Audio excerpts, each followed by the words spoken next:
Today's lecture is on UML class modeling.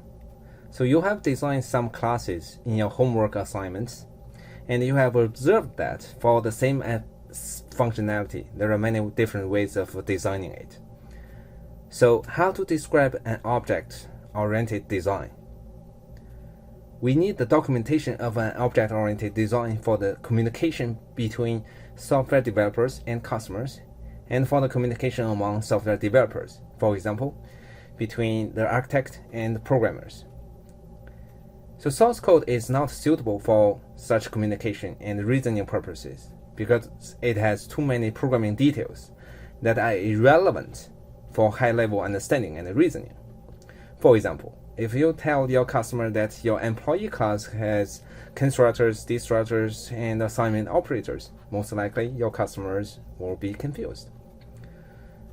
So we need some language that can help us to document object-oriented designs. This language should satisfy 4 requirements. First, it should allow us to ignore programming details. Second, it should be able to preserve the logical essence of a design. And third, it should provide good visualization of a design. And fourth, it should also be standardized so that all the people speak the same language. The language that satisfies these 4 requirements is Unified Modeling Language, short for UML. So what is a model? A model is an abstraction of something for the purpose of understanding it before building it.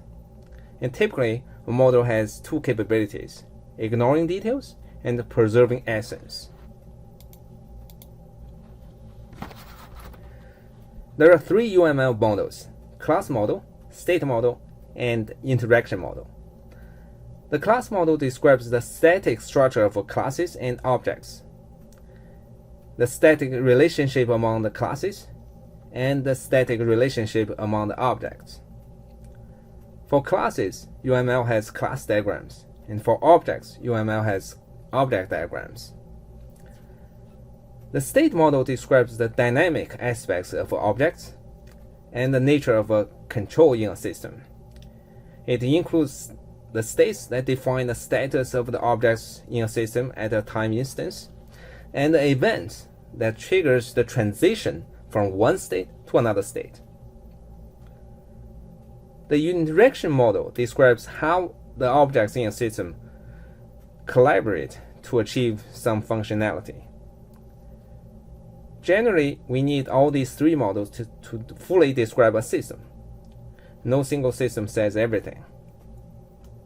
So from now on, you should not think in terms of a programming language. Instead, you should think in UML.